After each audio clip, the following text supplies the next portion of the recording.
हरे कृष्णा, राधे राधे आप सभी को। आप सभी का हार्दिक स्वागत है दिव्यवाणी पर।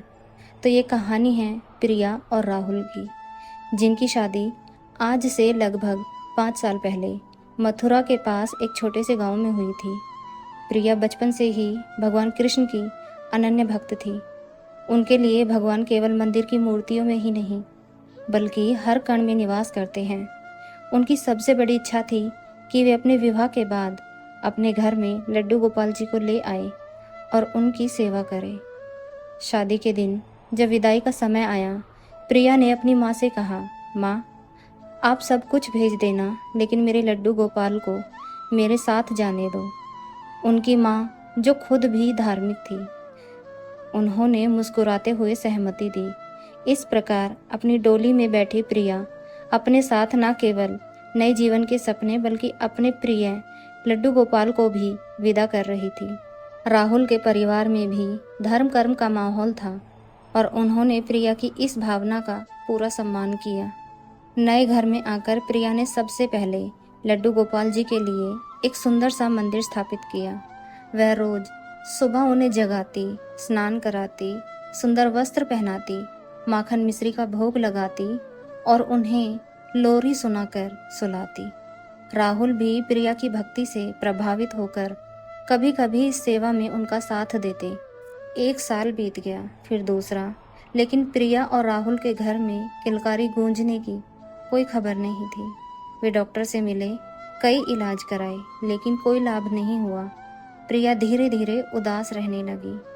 उनकी हंसी, जो कभी पूरे घर में गूंजती थी, अब कहीं खो सी गई थी। राहुल भी चिंतित थे, लेकिन वे प्रिया को हिम्मत दे रहे थे।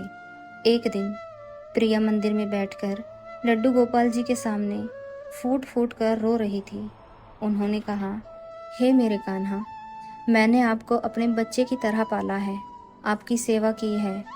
क्या आप मुझे इस दुख से मुक्ति नहीं दिला सकते? क्या मैं कभी माँ नहीं बन पाऊंगी? रोते रोते उन्हें वही नींद आ गई। उसी रात प्रिया ने एक सपना देखा। सपने में लड्डू गोपाल जी ने उन्हें मुस्कुराते हुए देखा और अपने नन्हे हाथों से उनके पेट पर धीरे से थपथपाया। प्रिया की नींद खुल गई। उनका मन शांत और आशा से भर गया। अगले ही महीने एक चमत्कार हुआ। प्रिया गर्भवती हो गई। ये खबर सुनकर पूरे घर में खुशी की लहर दौड़ गई। राहुल और उनके परिवार की खुशी का ठिकाना नहीं था। प्रिया समझ गई कि ये सब लड्डू गोपाल जी की ही कृपा है। 9 महीने बाद उनके घर एक सुंदर से बेटे ने जन्म लिया। बच्चे का चेहरा इतना प्यारा था कि प्रिया को लगा जैसे साक्षात लड्डू गोपाल ने ही उनके घर जन्म लिया हो। प्रिया और राहुल ने अपने बेटे का नाम कान्हा रखा। आज कान्हा 3 साल का है और वह भी अपनी माँ के साथ लड्डू गोपाल की सेवा में आनंद लेता है।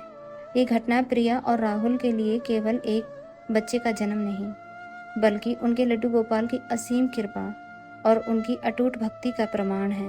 ये कहानी हमें सिखाती है कि सच्ची श्रद्धा और प्रेम से की गई सेवा कभी व्यर्थ नहीं जाती और भगवान अपने भक्तों की पुकार अवश्य सुनते हैं।